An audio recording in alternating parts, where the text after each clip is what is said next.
Amigos telespectadores da Rede Vida de Televisão e do programa Páginas Difíceis da Bíblia.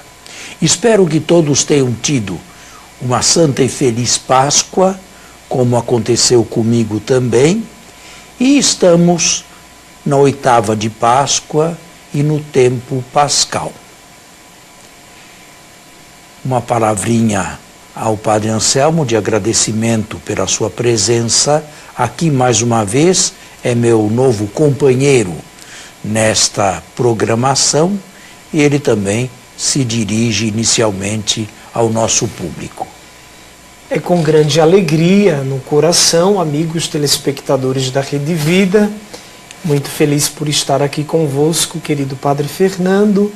Também tive uma boa Páscoa, não obstante a quantidade de trabalhos pastorais realizados em nossa paróquia, e acredito que a alegria é muito grande porque, através deste meio precioso de comunicação e, sobretudo, deste programa, nós podemos fazer um grande trabalho de evangelização. Muito bem. Eu estava praticamente encerrando a famosa carta aos Hebreus, que pudemos ler e meditar durante diversas semanas seguidas. Não é o texto mais importante do Novo Testamento, mas é um texto precioso, porque nos fala do sacerdócio de Jesus. E não apenas do sacerdócio passado, mas presente, porque Jesus é sacerdote no céu, onde vive agora a interceder por nós, junto a Deus, seu Pai, em nosso favor. Bem, a carta aos Hebreus está terminada. E depois de refletir diversos dias, eu achei por bem iniciar um tema, mas um tema longo, que é a paixão. Parece incrível. Estamos no tempo pascal, estamos no início do tempo pascal, quase no 2º domingo da Páscoa, e eu começo a falar da paixão. Mas, caríssimo telespectador, caríssima telespectadora, a paixão, a morte e a ressurreição de Jesus é a única coisa que tem a igreja. É o único culto que nós oferecemos a Deus. O ano inteiro, qualquer que seja a solenidade ou festa que celebramos, que fazemos? Celebramos a Eucaristia. Natal, Páscoa, Todos os Santos, Imaculada Conceição, São Pedro e São Paulo, São João, que fazemos na igreja, celebramos a Eucaristia, memorial da paixão de Jesus. Não temos outro culto, propriamente dizendo, a não ser a paixão. E posso afiançar e antecipar que os evangelhos foram escritos de trás para adiante. Primeiro a paixão, e depois o que veio antes da paixão, como um interlúdio, uma preparação para a narração da paixão. Tudo bem até aqui? Tudo bem. Padre, possivelmente as pessoas carreguem consigo a seguinte ideia. Todos nós aprendemos desde muito cedo, alguns ainda na catequese, que a finalidade das Sagradas Escrituras, sobretudo dos Evangelhos, é nos trazer uma mensagem catequética e, portanto, salvífica. Iniciando um estudo sobre a paixão, talvez essa seja a pergunta do nosso querido telespectador.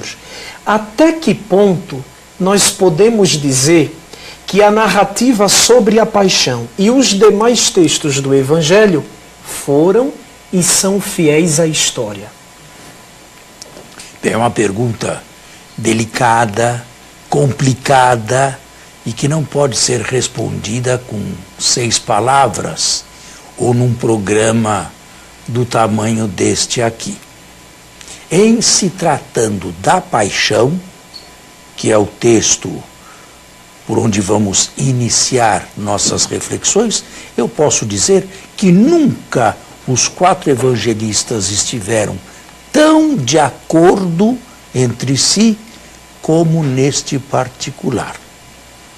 Nós temos 2 evangelistas que não se conheceram: Marcos e João. Os 2 outros, Mateus e Lucas, conheceram Marcos ao menos no texto escrito.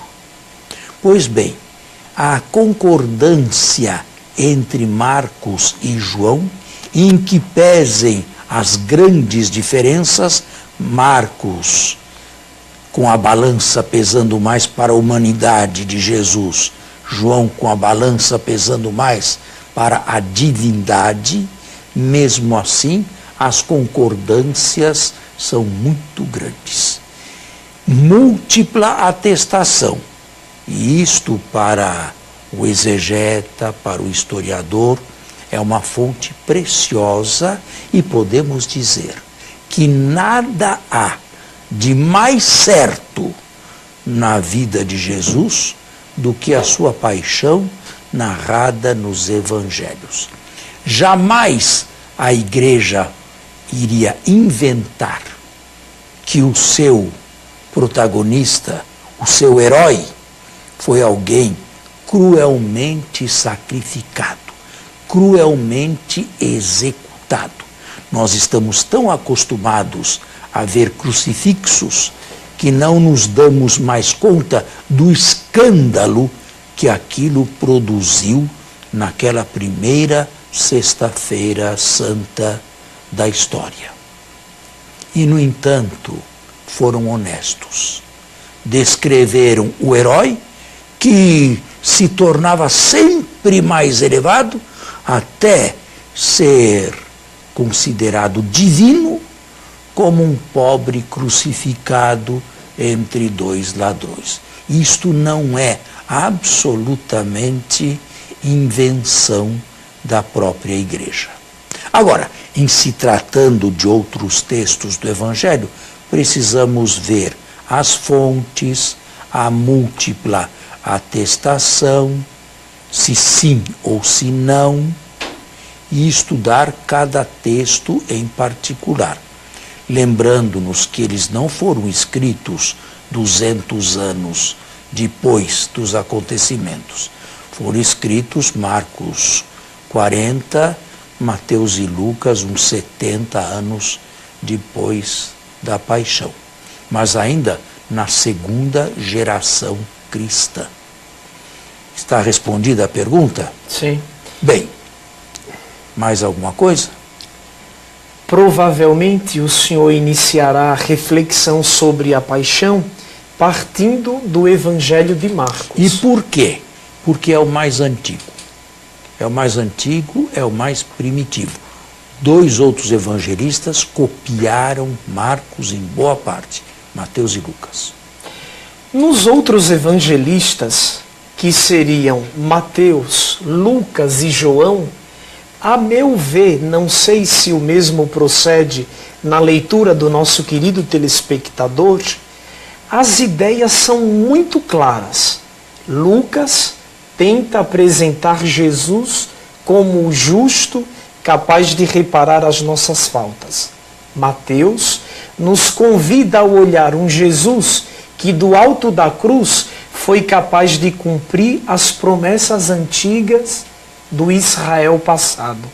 João trabalha com a glorificação, ainda que no meandro da dor. Padre, e Marcos? Onde ele começa e aonde ele quer levar o seu leitor? Marcos começa o seu evangelho dizendo o seguinte textualmente: Evangelho de Jesus Cristo, Filho de Deus. Mas na trama do evangelho, este título desaparece, para só reaparecer na boca do centurião que vê Jesus morto na cruz. Verdadeiramente, este homem era filho de Deus. Mas, como eu disse, em Marcos, a balança pesa mais para a humanidade do que para a divindade de Jesus. Cada evangelista viu Jesus sob uma luz diferente. E o verdadeiro Jesus está nos 4 retratos que os 4 evangelistas nos apresentam. Agora, eu vou começar a ler devagar, atentamente, fazendo exegese dos versículos a partir do final da última ceia. Eu não vou incluir na reflexão sobre a paixão a última ceia. Eu deixo isto para uma outra ocasião, para outros programas que certamente virão. Todos os evangelistas dizem que Jesus se levantou da mesa e, deixada a sala do cenáculo, se dirigiu a um lugar chamado Getsêmani.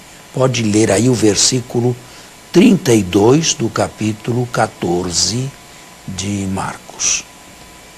Vamos fazer um intervalo no versículo onde eu inicio a narração da paixão. Em Marcos, capítulo 14, versículo 32. E foram a um lugar cujo nome é Getsêmani. Bem, vamos parar por aqui. Foram a um lugar chamado Getsêmani. Esta palavra não tem nenhum significado teológico. Portanto, ela tem tudo para ser histórica. Se ela tivesse alguma valência teológica, poderíamos dizer isto é teologia, não é história. Muitos comentadores do passado sempre relacionaram, sobretudo os padres da igreja, a localização do jardim. E nos escritos eles sempre aproximam o jardim do Éden, o jardim das aparições, ao jardim das oliveiras. Procede, padre? Não, não procede. Do ponto de vista puramente exegético, não. Se querem fazer teologia mística, aí eu daria a mão à palmatória, mas exegeticamente não. Como a palavra não tem nenhum significado, nenhuma valência teológica, ela tem tudo para ser histórica. Porque para que inventar uma palavra desconhecida como esta, e que só aparece aqui? Agora, o que é Getsêmani ou Getsemani? É uma palavra que vem do semita, hebraico ou aramaico, e que significa lugar da prensa do óleo, da azeitona, para fazer o óleo de oliveira. Esta chácara, vamos chamá-la assim, deveria estar situada no Monte das Oliveiras. Agora, quem vai a Jerusalém hoje encontra-se com o Monte das Oliveiras. Claro, é uma montanha enorme. Lá existem muitas casas de retiro, lá existem muitos conventos, lá existem outras residências e até igrejas de cristãos de outros níveis que não católicos como nós. Getsemani não é a montanha. A montanha se chama das Oliveiras e é já mencionada bem no Antigo Testamento. Getsemani só aqui.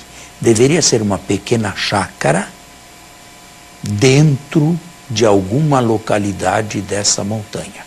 Agora, querer ser mais preciso do que isto não dá mais para nós. É verdade, os padres franciscanos, que são os que cuidam da Terra Santa e dos lugares santos nas mãos dos católicos, tem ali uma propriedade, aliás, uma basílica bonita, chamada Basílica da Agonia. Bem escura, feita com alabastro, apropriada para a oração e a reflexão, com uma pedra enorme diante do altar, que quer simbolizar a pedra onde Jesus teria caído em oração. Ali fora, no convento deles, mas à vista dos turistas, existem oliveiras seculares de muitos e muitos séculos. Alguma daquelas oliveiras poderia ser do tempo de Jesus? Eu duvido, porque Flávio Joséfo nos diz que na famosa, tristemente famosa Guerra Judaica, os romanos não tinham mais onde buscar tanta madeira para crucificar tantos judeus.